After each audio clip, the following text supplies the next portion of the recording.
Assalamualaikum warahmatullahi wabarakatuh. Perkenalkan, nama saya Sukma Fatimah. Saya dari Psikologi kelas B. Saya di sini akan menjelaskan tentang sains, agama, dan Tuhan.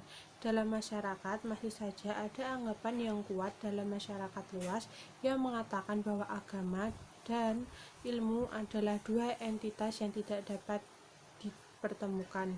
Keduanya mempunyai wilayah masing-masing, terpisah antara satu dan lainnya, baik dari segi objek formal material, metode penelitian, kriteria kebenaran, peran yang dimainkan oleh ilmuwan.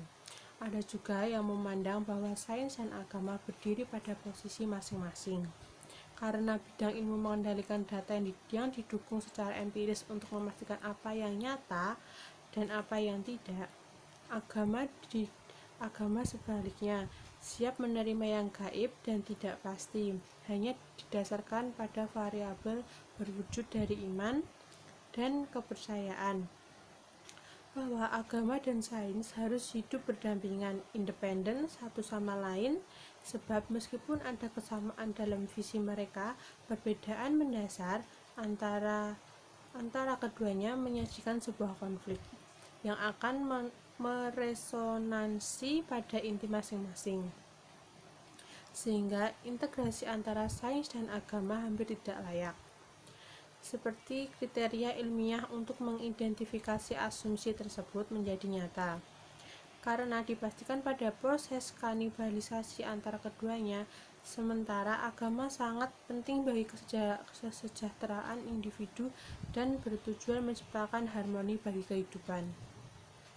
Upaya untuk menghubungkan dan memadukan antara sains dan mencampur-adukkan, karena identitas atau watak dari masing-masing kedua entitas itu tak mesti hilang, atau sebagian orang bahkan akan berkata harus tetap dipertahankan.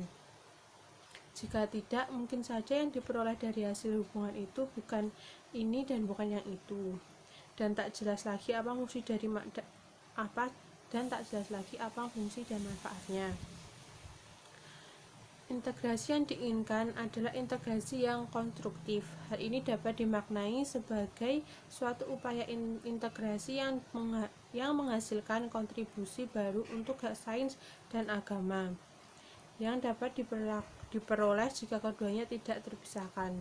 Kaitan dan integrasi agama dan sains yang dibutuhkan pendidikan Islam saat ini adalah sistem pendidikan dengan sebutan interdisiplin sains dan Islam. Paradigma integratif ini sudah waktunya untuk dikembangkan dalam abad modern ini sebagai prototipe kebangkitan peradaban baru yang akan menggeser peradaban saat ini yang menurut hemat penulis sudah diambang kebangkrutan dilihat dari berbagai indikator fisik dan fisik. Dengan sistem pendidikan yang baru di mana kurikulum yang diajarkan merupakan penyatuan utuh antara nilai wahyu dan sains.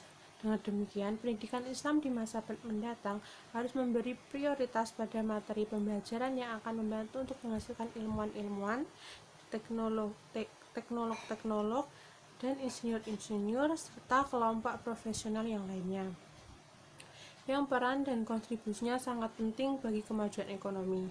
Tetapi, hal yang juga berarti sebuah lembaga menghasilkan sejenis ilmuwan, teknolog, insinyur yang berbicara agama secara kualitatif tidak berbeda dari mereka yang dihasilkan oleh kebanyakan pendidikan umum. Cukup sekian dari saya.